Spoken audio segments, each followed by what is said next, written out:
for this meeting has begun. Good afternoon, everyone. I would like to welcome you to our Salesforce Phase 1 webcast, Digital Disruption, How Platform as a Service is Transforming Government IT and How USDA is Leading the Way. Before we get started, I would like to go over a few housekeeping items. The audio portion of this webcast can be heard through your computer speakers, or if you prefer, you can use the dial-in displayed on the screen to listen through your telephone. All lines have been muted to reduce background noise. If you have any questions throughout the presentation, please use the chat pod on the left side of your screen, and we will do our best to answer all of your questions at the end. If for some reason we do not get to your presentation or your questions, our team will certainly follow up with you offline. To tell you a little bit about Carahsoft, we are a trusted government IT solutions provider delivering software and support solutions to federal, state, local, and education customers. Carahsoft maintains dedicated teams to support sales and marketing for all of its vendors, including Salesforce, VMware, and Symantec. Our contact information will be at the end of the presentation, so please do not hesitate to call or email us for any of your needs. This webcast is being recorded, and a copy of the presentation will be emailed to you. At this time, I'd like to introduce our speakers for today, Thomas and Todd. Thomas is from Phase 1. He is the Chief Solutions Officer, and Todd is the Digital Services Center Chief from USDA. Thomas, I'm going to go ahead and turn the floor over to you. Thank you, Sally. Hi, everyone. This is really exciting. It looks like there's literally hundreds of people on the line from all over the world, so we're very excited to be talking to you today. My name is Thomas Charujas. I'm a co-founder. I'll actually switch the slide here. I'm the co-founder and Chief Solutions Officer at Phase 1, responsible for technical strategy and delivery. Quick little background about us before I start. We were founded in 1997 and are a growing firm, about 200 employees with $50 million in revenue. And we provide a full life cycle in terms of solutions, so strategy through architecture and implementation, including cybersecurity. We're a Salesforce Gold Partner and a holder of the new GSA SIS BPA. Some of you might have heard of this. I'm mentioning it now because it's the first of its kind. It's the first time the federal government released a technology-specific BPA, and it's the first one to support FTAR, the Federal Information Technology Reform Act. So we're very excited about this as well. We support over 40 government agencies. That includes their CIOs, CTOs, mission system owners, and I'm going to talk to you about today about what most of our clients are asking about in terms of platform as a service and how we're helping them solve some of their biggest problems. And I'll hand it over to Todd to introduce himself. Yeah, sure. Hi, everyone. Thanks for the opportunity to come and chat with you today. My name is Todd Schroeder. Currently, I'm the Chief of the Digital Service Center at the Department of Ag, which is really a forward-leaning first look at how we are providing shared services to assist all of our component agencies adopting new platforms and new cloud technologies. Salesforce was the one we started about a year ago. We've had tremendous results and had a tremendous adoption rate across all of our agencies. So we're going to talk a little bit about where we came from, where we are today, and where we're headed, and some potential benefits that you all can glean from that as well. So excited to be here, excited to go through this with you today. So I'll cover the agenda. The first is we want to talk about what challenges we're hearing that government IT executives are facing. This goes back to the 40 or 50 different folks that we've been supporting, and obviously these patterns have been emerging in terms of the questions and the biggest problems that they're bringing to us. What are infrastructure as a service and platform as a service, and which is best? There's a lot of confusion around that, and I think what we want to do today is help demystify a lot of that. And then what comes up a lot and want to talk about specifically is open source, and is it a good alternative to platform as a service? It's something that has been brought up, and it's also something that's been driven by OMB as well. Todd will then be talking about how USDA is really leading the way in replatforming mission applications. So real mission applications, not just things around the edges like small CRM systems, things like that, but the actual workings of the government, the day-to-day. And then how USDA is providing platforms as a service, as a shared service to all its agencies. So they're kind of ahead of the curve on this and providing and being a role model for the rest of us. So let's dive right into it. What are the two main things we're hearing about? So I'll let you know that it's not necessarily wanting to see snazzy demos and lots of cool apps, which we do hear a lot about, particularly in the platform world, which is great. But what we're hearing about, number one, is everything is costing too much. It's costing too much to run my existing infrastructure and my existing operations and maintenance. How am I going to modernize? I have so little money left. How am I going to modernize what I have? It's creaking and failing infrastructure. And number two, how am I going to secure this? How am I going to secure this? So Tony Scott, the federal CTO, he's been talking about this quite a bit lately, and I love the term that he used. He said, it seems like we're just bubble wrapping and airbagging our existing environments. So this is true. The big 800-pound gorilla is folks in the government are spending so much money just keeping the lights on, keeping their systems going. But this big security problem is the 800-pound gorilla is going to drive and force them to look at modernization as well. So they have to get over this hurdle. So how are they going to do it? So the first thing to talk about is, actually let me click here.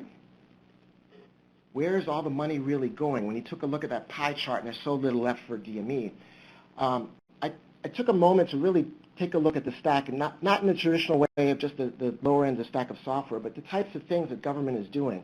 Government is doing case management. They're doing content management. They're running significant workflows. They're trying to do business analytics and business intelligence and analytics.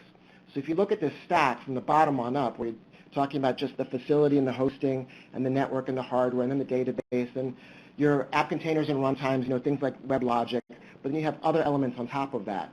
All of these, if you look to the right here, each of these layers have costs. They have people that are maintaining these, specialists who understand, for example, network administrators on your network side, but then you go on up, the folks that know how to administer the app containers and the frameworks, and the folks that understand the content management layers and systems, and the folks that understand the workflow and case management systems, and the folks that are spending a significant amount of money managing the data warehouses and the analytics side of things, which, as you all know, can cost a lot of money as well. So I will show you what the alternative is, which is the next slide here. I'm trying to keep the pace up because we have a lot to cover today. So one way to do this is to keep things going the way you are. So on the left side, you see option one, keeping the legacy stack. Everything in the dark blue are things that the agency is managing themselves. They have staff or contractors managing all these layers of software and managing all the interoperability between them. Something to notice here, this is before you even really talk about your real agency and application-specific code and things like that. This is the stuff that needs to be managed even without managing much of the application-specific stuff. So on the right side, just to help clarify, this is when we talk about cloud, we're talking about two major options. One is infrastructure as a service, and one is platform as a service. So in this middle stack here, you see the light gray, and that's the idea that you're taking the facility, the network, and hardware, and let someone else deal with that. This is, for example, Amazon Web Services, things like that. Now the rest, your database administrators, all your application containers, middleware, content management, all these other elements, is something that you still have that whole set of people that I showed you in the last slide managing, and it's still something that you have to deal with and integrate and run and keep running in terms of your applications. So a true platform as a service, what we consider a true platform as a service, is on the right side. And that's where all these things are pre-integrated and managed by someone else. And the idea is that you're paying a fee and the vendor provides layers as a working service. I wanted to point out that the real opportunity here really applies in the application layer. There's been a lot of focus on infrastructure as a service and how that's going to potentially save money. But folks tend to then gloss over the fact that there are a significant amount of expenditure and resources in the application layer. And that's where we're helping our folks focus and the federal IT executives focus for real savings for the future. So I love this slide because what it does is it takes two major surveys that were taken, one by Forbes and one by IDC, taking a look at infrastructure as a service and platform as a service. And I really teased it down into these significant areas here. And one is the ability to change things quickly. Actually, I want to start at the top, infrastructure costs. So you can see here that according to these surveys, when folks took and lifted and shifted their existing systems into infrastructure as a service, they could save up to 23%. I know there's been a lot of debate about this number. I think a lot of folks think this number could even be lower because what you're basically doing is you're taking your old creaky systems. It's like taking your old furniture and putting it into a new house. You're taking your creaky stuff and putting it into someone else's infrastructure, but you're still dealing with all the other issues. For example, the operations and maintenance costs of what we talked about in the previous slides, every time there's an upgrade to software, a new version, the testing and bug fixing associated with that, you know all about that. Obviously, none of those things are solved in the infrastructure as a service. In the platform as a service, in full disclosure, in this particular case, IDC was looking at folks that had implemented Salesforce.com. And as I'll show you later, there are different flavors of platform as a service, but that's the example of the types of savings you can get. I think Salesforce in particular is famous because they do upgrades where you, for the most part, don't have to do anything. Then there's, I think, one of the most important parts, and that's integration of the collaboration elements, the document management, case management, workflow, business process management, analytics, reporting, all these key elements that very often you have to stitch together yourself or they come from different vendors. The idea that that's all integrated and can save you time and money is significant in this case. And then the idea that you can build applications more nimbly and cheaply. I know if any Salesforce salesperson ever came to you, they talk about that a lot. I think that's important, but I think some of these other elements are at least as important. And then the ability to quickly change functionality. We've heard many times the horror stories about folks that wanted to add one field and they had to go through a 6-month process and pay Lockheed $500,000 or something like that. Actually, that's not even a joke. It's kind of heard of it being true. So let's talk about what Gartner says. So I tease about Gartner sometimes because there are so many different magic quadrants depending on how they define and slice and dice things. I thought this was the one that was most applicable to what we're talking about here. This is the Magic Quadrant in March of last year for the Enterprise Application Platform as a Service. I do give them credit because they get us all talking the same terminology, and I want to talk about that for a moment. There's a concept of not just platform as a service, but application platform as a service. So it's a suite of cloud services designed to meet prevailing application design requirements and includes, in this case, mobile, cloud, Internet of Things, and big data analytics innovation. So all the stuff that you need to build applications, including the mobile and Internet of Things part of things. And then they take that one step further, so enterprise application platform as a service, and that's what we're definitely talking about in the government space for the most part. And that's taking those application platform as a service, or APAS, but that's designed to support real enterprise-style applications, so high availability, disaster recovery, security, technical support. As you can see in this quadrant, Salesforce and Microsoft in the top right, this is actually what we've seen. I think it's pretty accurate. What's kind of interesting is taking a look at all the other cats and dogs down there, some of which I didn't even recognize. And as far as our federal IT executives are concerned, or government IT executives, they not necessarily something that they're looking at. They're asking things like, what about FedRAMP? So is this something I can even use within my environment without having to jump through a significant amount of security hoops? And another thing that came up very often was, what about business process management solutions? So these are folks that have come into the clients talking about, well, you have complex workflows, so you need to solve this. You need a BPM solution. So that's come up a lot.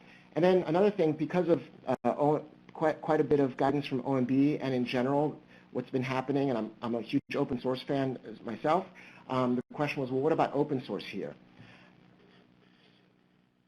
So hang on, let me switch to the next slide here. So we actually took this slightly different approach in terms of comparing these things. So how are we comparing platform as a service?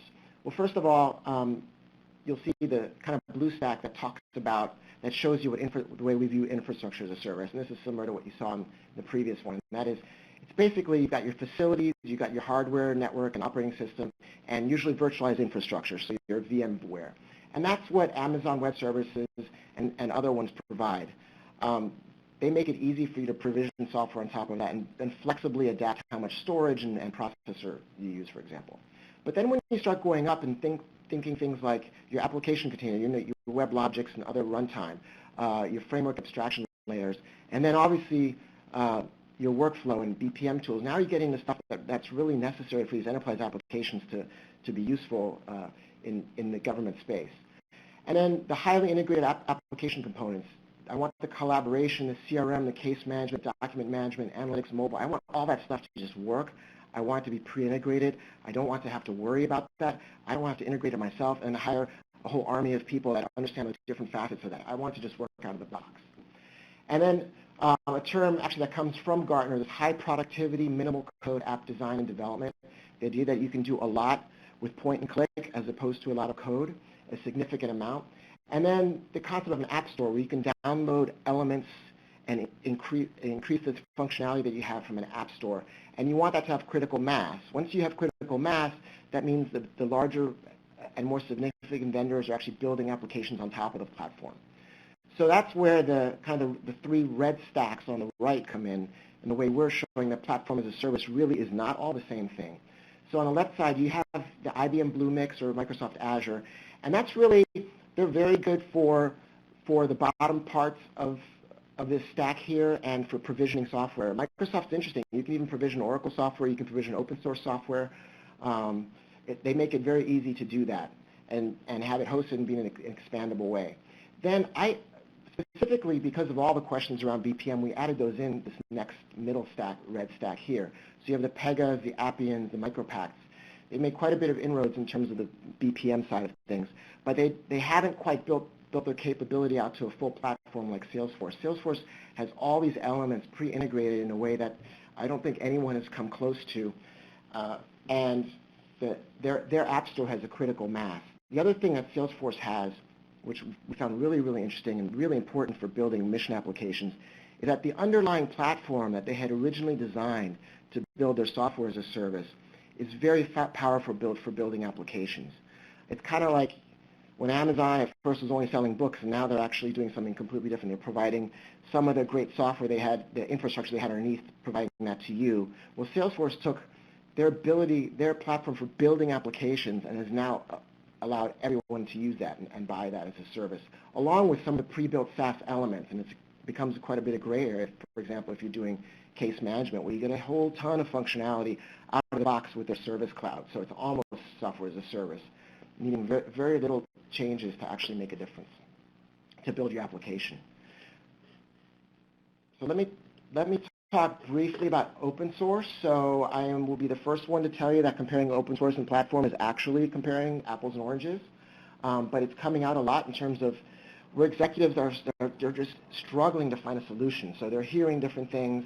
They're hearing platform. They're hearing use open source, hearing all these things. So I just want to quickly debunk and explain what the difference is. Open source is an approach to developing software and licensing software. It's beautiful because it's freely available. In theory, there are no license costs. And it's considered more secure in general because many individuals, it's like crowdsourcing on software, can help identify problems. And you've heard quite famously how even the NSA and CIA and these folks are very large fans of open source for that reason. Platform as a service is a hosted, pre-integrated, and secured stack of software. So you can build your applications quickly. You can focus on your business logic rather than building and maintaining stacks of hardware and software. And it's one integrated stack: the operating system, the web server, the application container, the frameworks, all the CRM, case management, all those other types of software are pre-integrated, especially if it's a type of platform that we encourage using, like Salesforce. So that hopefully says what these things are. I wanted to take a little bit more deep dive into those lower layers of those stacks I showed you before. So I want to give a huge call out to Paul Tatum. He's the Vice President of Solution Engineering at Salesforce.com for public sector. And he tried to describe the complexity aspect. So when complexity obviously drives cost, and my big point actually is also security. And what he showed here for a classic enterprise system, before you're even including the content management and the case management, all those things, and before you're even writing your first line of code, very often you have all these vendors that you're products that you're integrating. And he said, well, what if I took a look at all the different versions and patches and options for each of these, and then I added up all the combinations, and then I added up the total complexity if I look at this whole stack, and you're looking at what is literally an astronomical number, 6 in a million combinations for this whole group here. What I did was I took Paul's slide and I actually inserted open source versions of things that he had in there. For example, he had Oracle and I think it was a Microsoft database, maybe Microsoft OS. I don't remember exactly, but what you see here, even if you're replacing, say, WebLogic with JBoss or Microsoft OS with Red Hat or Oracle with MySQL, you still have the same complexity. In general, this is something you're managing. In general, you're managing potentially multiple contracts of vendors that are managing these different things, and you have to make sure that they all work together seamlessly. And I think the most important part is not just work together seamlessly and the cost associated with that, but now you have to bubble wrap and airbag, to quote Tony again, these applications to try and keep them secure. So even with newer software, even with open source software, you still have to deal with this complexity. And I'm a huge believer that the more complex, the harder it is to secure things.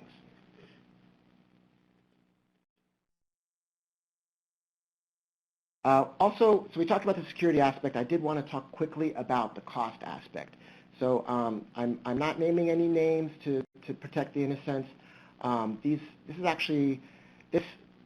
size of system that I'm going to be talking about and the modernization aspects of it is something we've seen multiple times, and these numbers are pretty close to real life. What we took a look at here was how do we compare the costs and the total cost of ownership for 3 different scenarios, keeping your existing legacy system running. And this is a system that originally cost about $10 million to build. The second is to rebuild it in a platform environment. So we also use the term replatforming. I think that term is becoming more and more common today. And then rebuilding the system using an open source stack. So here you can see the implementation costs in the legacy system were about $10 million to build it, $3 million in license costs, and nowadays, conservatively speaking, you have the license maintenance cost of about $500,000 and operations and maintenance of $1 million and hosting of about $500,000. In the platform world, it's way different. The whole concept is different. You're going to pay to re-platform the system. It'll cost you about a third. That's what the surveys show, and that's what actually our experience has shown as well. So we're talking about $3 million here. And then there's a service fee. I call it service fee because everyone uses the term licensing. So a license, when you buy a piece of software and then you kind of own it, is different, obviously, here. You're just paying to use the service, so we call it a service fee. It's about $300,000. And the operations and maintenance, you still do need administrators and folks, but just at the kind of the actual application itself, as much as, instead of having those armies maintaining all those stacks of software and how they're integrated, the ones that we've been showing you. And then in the open source system, I conservatively estimated about 60% of the original implementation cost. There are no license costs, as we said, no license maintenance costs, and then there's no service fee, but there is the hosting, obviously, and the operations and maintenance. The hosting could be hosted by yourself or infrastructure as a service. So I want to give you a sense of what that looks like over a 10-year period, kind of as the punchline here. So here you see three lines. First is, and underneath you'll see a little jump out from the spreadsheets. One is the yearly costs, the cumulative costs, and the cumulative savings. So the graph shows you the cumulative costs. In this case, replatforming the system costs, and we said about 30% of the original system, but that is recouped versus keeping your existing system going within the second year. So that's pretty quick. That's helping executives put together a business case for overcoming that very difficult problem of that first pie chart you saw, where we have a DME that's so small compared to all their expenditures. The bottom right is the punchline here. If you take a look at over a 10-year period, if you implement a new platform system, you've saved on average almost $14 million. Versus the open source, even though the licensing fees are less, you're still paying for quite a bit of the operations, maintenance, and hosting and things like that. You're saving only $2 million. So the other thing I wanted to mention is this does not include an analysis of the additional security costs. That will take a little bit more work in terms of the legacy systems, securing them, and even the open source systems, as you saw with their complexity. The additional security costs are not implemented here, shown here, and I think would actually exacerbate these numbers even further. Okay, Todd, I'll send it to you. All right, excellent. Thanks, Thomas. So I'm going to take the reins a little bit and tell you a little bit about a story, our story here at the Department of Agriculture. So let me first take a moment and explain a little bit about what the United States Department of Agriculture is. So on any given day, the Department of Agriculture employs over 100,000 people around the world, focusing on 7 mission areas in 17 component agencies and 17 departmental offices. We do grants, loans, insurance, mobile broadband. We build schools. We run conservation and wildlife prevention programs. We do agricultural research and statistics, run women, infant, and children supplemental nutrition programs, as well as organic programs. And we have obviously a lot to do with export and import of ag products and food security around the world. Some interesting statistics about the department and just agriculture in general. Food accounts for 13% of American households' expenditures every year. Agriculture and its related industries provide about 9.2% of U.S. employment, and food manufacturing accounts for 14% of all U.S. manufacturing employment. So it goes without saying, agriculture is an enormous global industry. The USDA has the awesome responsibility to deliver on all these missions every day that touch the lives of people around the world. To offer these vital public services, the USDA spends about $2.5 billion on information technology annually. So that's what we are putting into technology to help drive the efficiencies of these mission areas. One example of a component agency is the Animal and Plant Health Inspection Service. So this is one of the 17 agencies. And I have had the good fortune of supporting this agency myself personally for the last 12 years. APHIS itself has an incredibly diverse mission. It's a regulatory mission aimed at safeguarding the health, welfare, and value of agriculture and natural resources. Currently, they spend their day-to-day preventing the entry and spread of pests and diseases, ensuring humane treatment of animals that are vulnerable to disease, protecting lands, ensuring safety, purity, effectiveness of veterinary biologics, and optimizing oversight of genetically engineered organisms. They ensure safe trade. They protect health of ag resources. And this last one I think is really, really important. They spend a significant amount of their time creating the agency of the future. They frame it here in their strategic plan as the APHIS of the 21st century. This last area I think is really, really important as we discuss how the Department of Agriculture and APHIS specifically is replatforming mission-focused legacy applications. So as we take a closer look at the delivery of APHIS's mission through various program components, we realize that the delivery of its mission results in a highly federated application environment. This is just an example, and this really happens across the government in all of these federated agencies. These systems delivered specific mission services very well. They shared some very similar attributes in how they functioned. Unfortunately, they still result in duplicative maintenance costs, duplicative time, and inflexible solution architectures. The solution that APHIS has charged forward with, as directed by the agency's administration, was to create the certification, accreditation, registration, permitting, and other licensing system or application. So they have named this system CARPL or APHIS e-file for short. So this solution was to be built based on cloud-based off-the-shelf software to minimize the time to delivery and custom coding costs, as well as really get a handle on long-term maintenance and sustainability. Additionally, to fully realize the benefits of this platform solution, it was understood that all of the associated business practices and authorizations would really need to be re-engineered to get optimal output from the solution. The results after tedious coordination and real true agile development implementation is 8 legacy applications coming together under one platform implementation.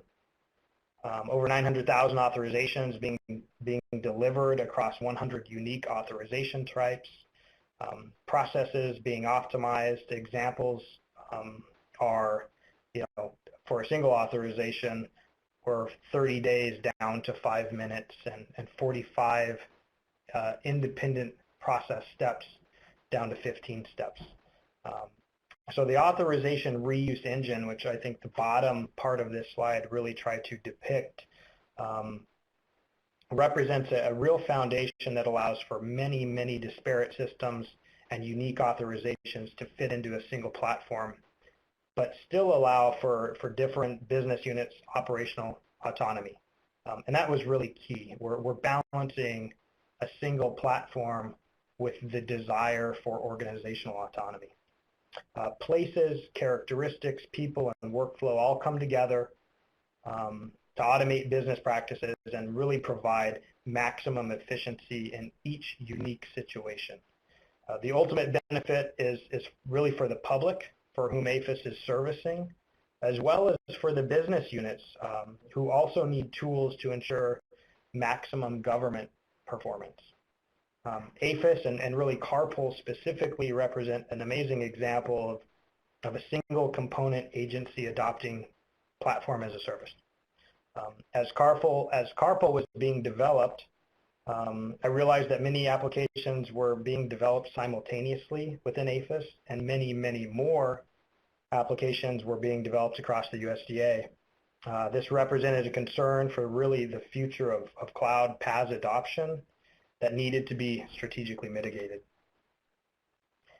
Fortunately, I had a great vantage point with the problem and within APHIS to understand the problem situation itself and to present a business case to the Assistant Secretary for Administration about the current challenges and the potential negative outcomes.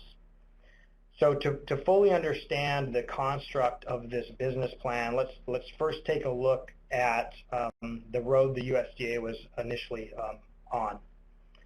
So as I stated previously, the USDA consists of 17 agencies and 17 offices, totaling 34 unique sub-components. A single sub-component might consist of 6 or more programs, totaling 204 program components. A single program may be developing 1 to 3, potentially more, applications, but in those 1 to 3 scenarios, that potentially totals 612 applications. So ultimately, allowing the hierarchical structure to dictate application architecture and solution strategy for PaaS would be very, very similar to what the USDA has always done and what we see in the federal IT portfolio today. So the original PaaS implementation, however, was not based on choice, really. It was primarily the result of the structure, the culture, and other characteristics of the organization itself. So these characteristics include, its highly federated nature. The department, agencies, and offices autonomously make decisions and set direction. The key priority for the department at the departmental level is really developing and communicating policy. They lead with policy. Funding flows directly to the agencies, not to the department, leaving it almost impossible to coordinate and really incentivize enterprise initiatives. There are unaligned and ever-changing priorities across the department. It's very rare to have several, let alone all, component agencies aligned in their priority objectives, especially when it comes down to application development initiatives. Historically speaking, the department agencies and offices all are challenged with trust, really due to historical experiences. New and emerging cloud technology and new FedRAMP requirements left more questions than answers. There were really unclear security requirements when adopting this new technology. Best practices with new PaaS technologies was unknown by existing staff that was really responsible traditionally for delivering on custom stack applications. The unintended results of these characteristics and the organic PaaS implementation within the department included duplicate applications within duplicate cloud environments, duplicate data, duplicate business lines, duplicate costs, slow delivery, development and delivery timelines, further driving IT into the shadows, which resulted in duplicate staffs and organizations, and ultimately a really expensive government due to the slowness and the duplication.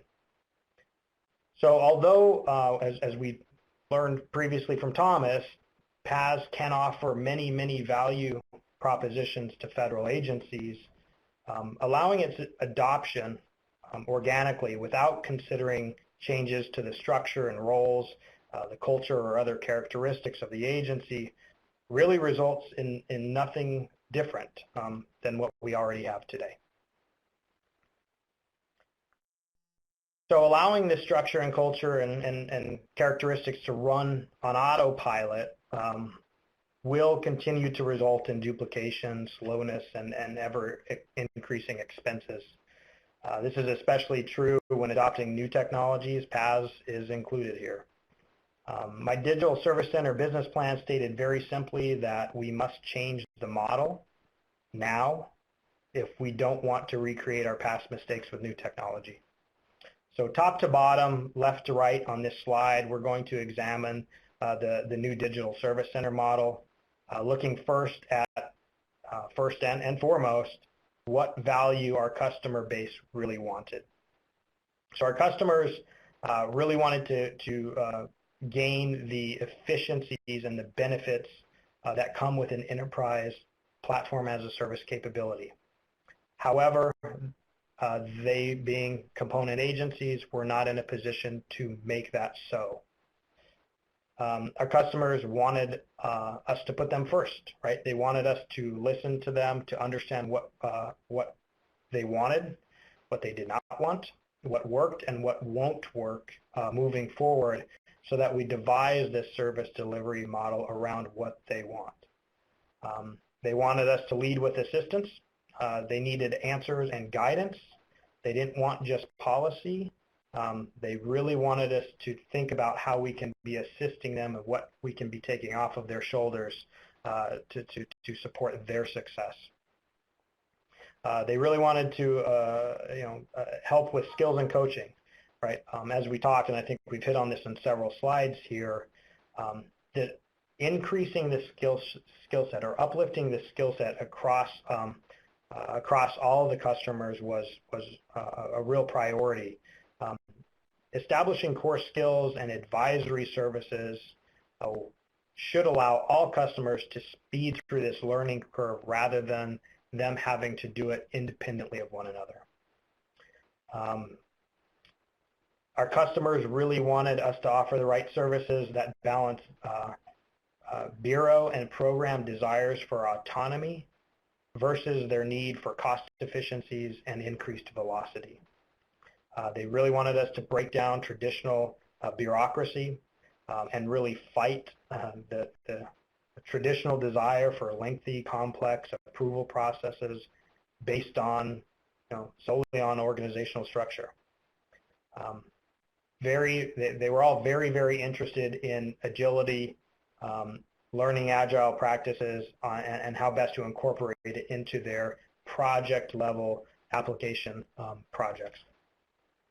They wanted to establish cadence, and this was really interesting. I heard this a lot from customers as we were developing this model, is that it should never feel like it's the first time more than once.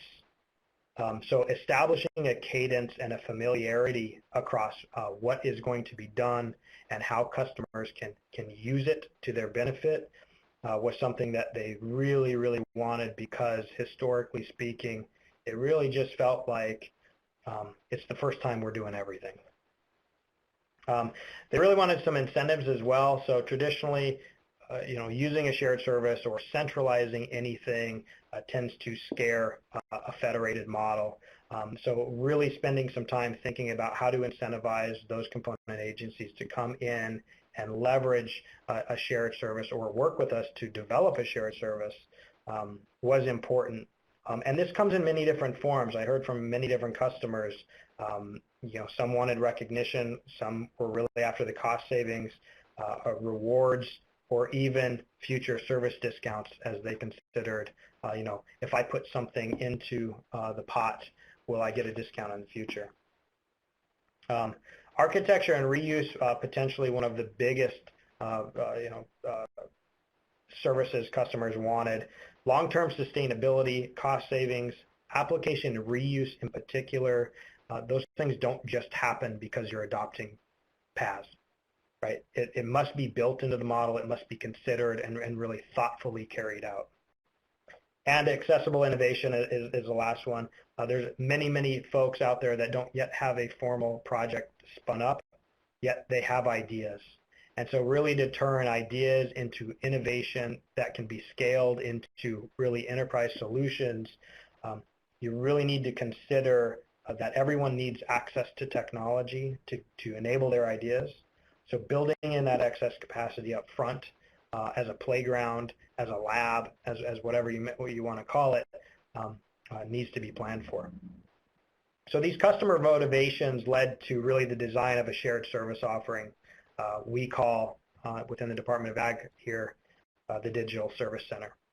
The Digital Service Center consisted of 3 primary components. As we look at the right side of the screen in the gray there are the shared services, the USDA Exchange, and most importantly, the Coalition of the Willing. So the shared services that directly align with key customer motivators are lumped into 3 main categories: enterprise, security, and platform services. The enterprise services contain traditional enterprise type responsibilities like overall coordination, contract, license, and vendor management, the overarching governance cadence, alignment back to traditional operational divisions so we can support organizational change as we offer new services, hospitality desks, onboarding, and training for all customers. Security services provide product ownership, control inheritance strategies and matrices, and ultimately authorities to operate based on the FedRAMP security compliance model. And lastly, but potentially most importantly, are the platform services. So these are the services that really are offering the two prominent benefits. One is velocity. So we are increasing projects and applications velocity by offloading a major portion of responsibility across all projects. And it's also decreasing costs. So by providing these as shared services, the cost savings goes up exponentially as application numbers rise. Services included in the platform services include, expert third-party assistance, design and architecture services, standards development for data, processes, technology, etc., object management, development, test, integration, training, production, environment administration, provisioning and refreshment, change and release management, and all operations and maintenance work across all applications running on the platform. The USDA Exchange is an automated interface for delivering services and really managing the customer relationships so that customer services are managed in an optimal state. So this is really collaboration from customer to customer, from the customer to the business, and also from the business to the business as the Digital Service Center utilizes contracts and vendors to offer the service itself. It is also a complete inventory of every application that has ever been built and is available for reuse or scale. So if you really think of building a customer-facing solution, only having to worry about the business problem and really the solution itself, and knowing that it's going to be compliant and sustainable simply by clicking a button on your phone, that's really what the USDA Exchange is. It is providing our customers the opportunity to click a button and get assistance to build a new application without all the red tape. The Coalition of the Willing is really our critical lifeblood. Participation is a choice. It's not a requirement.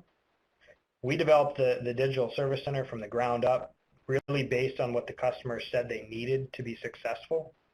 Our customers demand choices in their professional lives as much as they do their personal lives. So we really push the envelope to do things differently and have the customers buy in to do so. We intend to continue listening to the customer and update the service model and the service offerings based on the organization's maturity and the applications they develop for years to come. So the Digital Service Center runs out of the department at the departmental level. However, we consider ourselves the bottom. We offer assistance, guidance, support, and really strategic advisement, not policy.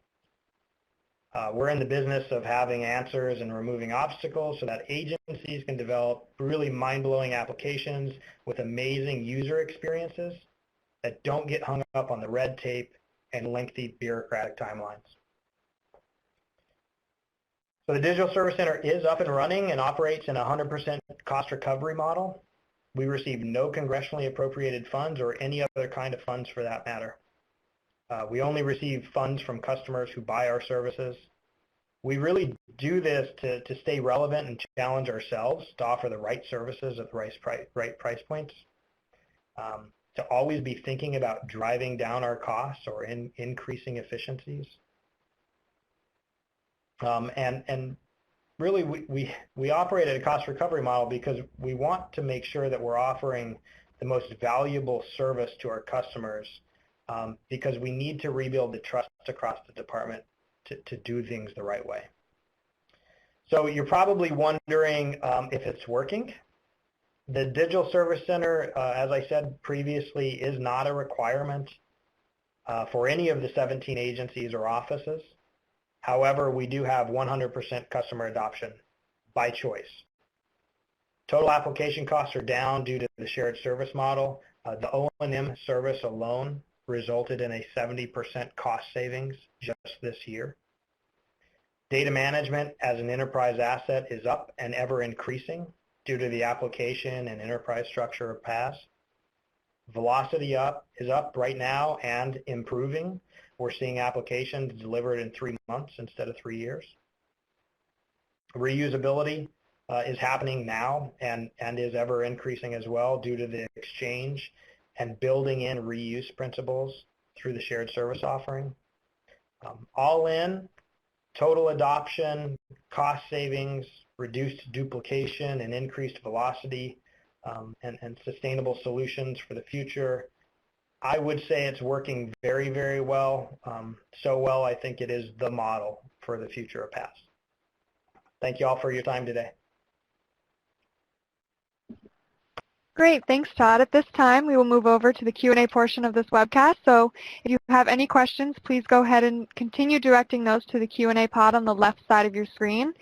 So I'm going to go ahead and start with the questions that we did get during the presentation. The first question we had was, how should I decide whether an application is a good candidate for modernization or re-platforming? Sally, I'll go ahead and take that one. Great question. I would handle this. There's really 2 buckets to make this decision. One is the fit gap analysis. The idea here is that we want to test the solution idea against the platform fit by someone who's an expert across the platform, the associated license types, and any features and functions that come with those licenses. This is really a foundation of the Digital Service Center. We conduct fit gap analysis as the initial step in our governance cadence. The fit is based on an expert's analysis of the solution and the capabilities of the platform. The second way of doing this that we see and really support is really a platform decision matrix. This is really a portfolio view of the same fit gap. So the idea here is that there's various levers that need to be assessed to help make that decision. These could include, is the application public-facing or not? Is the project a consolidation project or not? Does the system contain financial data or not?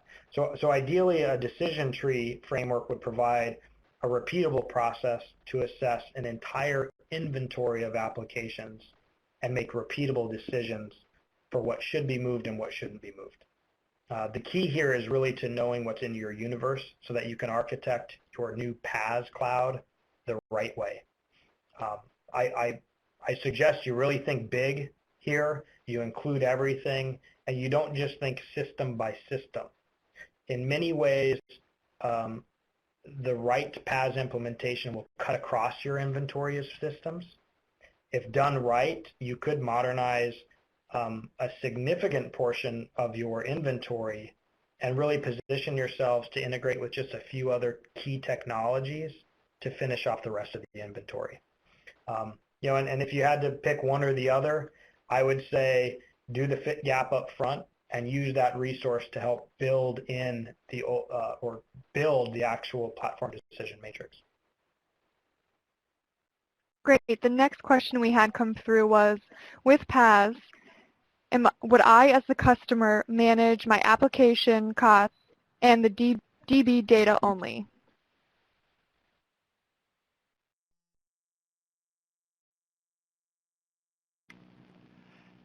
This is Thomas. I'm trying to interpret the question, but I think so you actually, even with a platform, you do have the concept of a data model and a schema.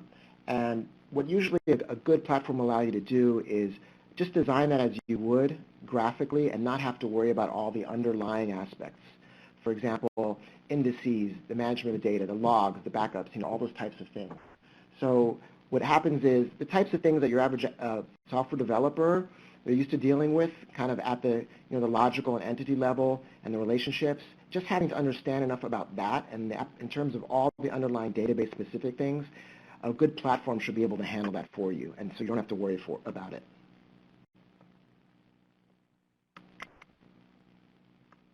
Okay, great. Another question we had was, for the USDA example, are the applications public-facing or Fed only? For the example that we were talking about specifically, the carpool, it is a public-facing application that integrates back to feds using the system to operate business processes. But within the entire portfolio of what we are running on Salesforce, we do have internal-facing applications as well. All right, another question we had was, is the PaaS service fee on a sliding scale to match the number of users on the system? Hi, this is Thomas. The answer is yes. I think different platforms have different licensing schemes, and they're evolving.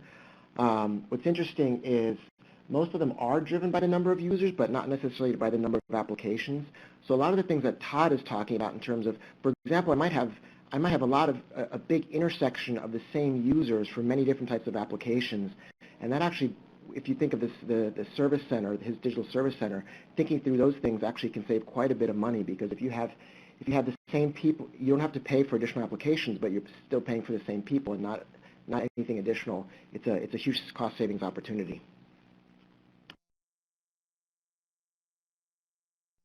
All right, another question was, how do you engage system owners in the re-platforming process?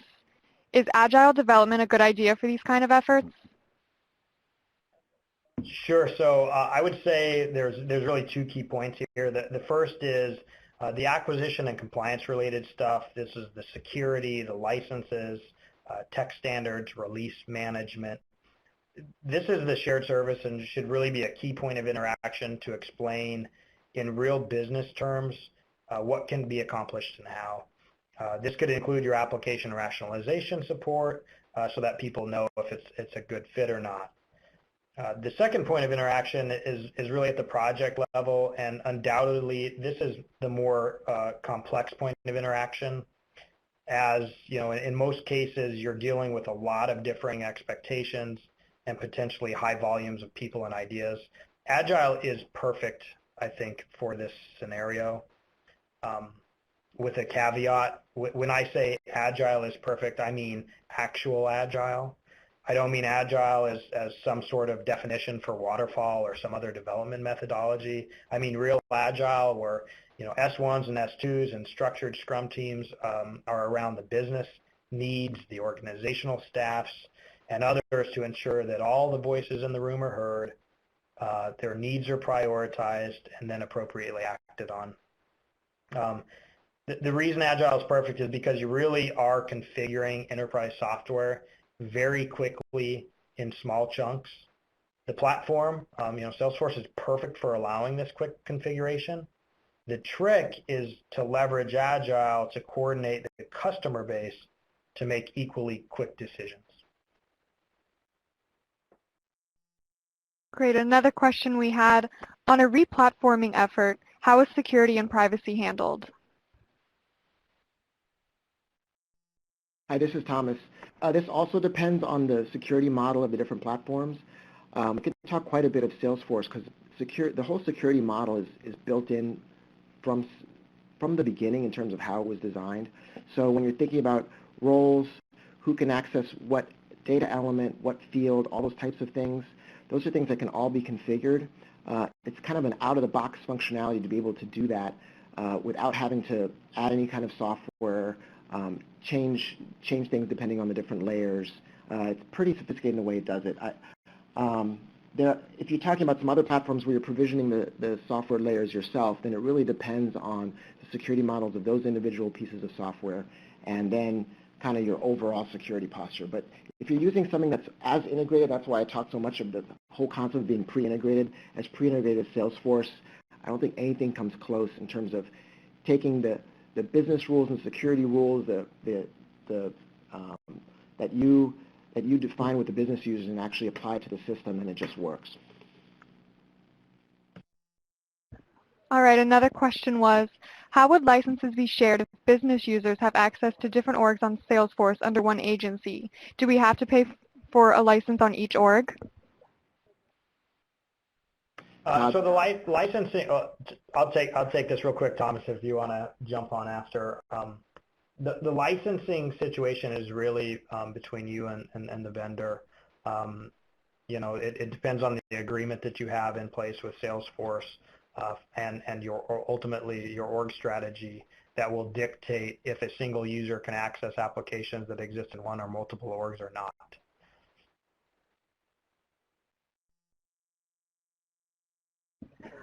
All right, and another question we had, how has PAS at USDA affected COTS products usage?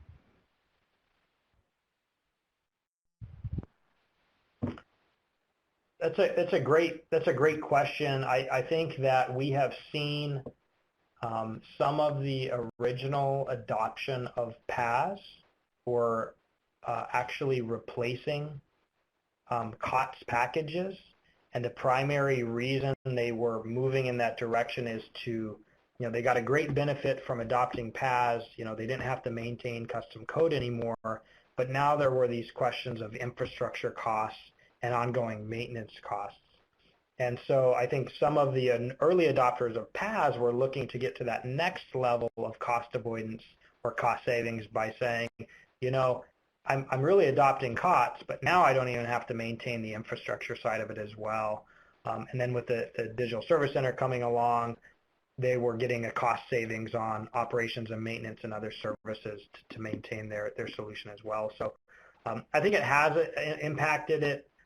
It's a logical progression as people are looking for, as budgets tighten more and more and people are looking for more functionality at more sustainable costs. All right, looks like we're just about running out of time, but I'll try to get to these last couple questions. Are there any apps that USDA built on the Salesforce App Exchange that other agencies can use? Yep, there certainly are, and we're actually in discussions right now with GSA. I know GSA has some applications that they're promoting reuse of, and we're looking at the best way to promote the applications on our exchange for how to get that out there to the federal community. So hopefully we'll have more to share there in the coming months. All right, it looks like we are running out of time. If you have any questions that we did not get to, please feel free to follow up with us after the webinar. At this time, I would like to thank our speakers for today, Thomas and Todd, as well as all of our participants who joined. We hope this webcast has been helpful for you and your organization. If you have any further questions or would like to request more information, please feel free to contact us. Thanks again and have a great day. Thank you. Thank you all.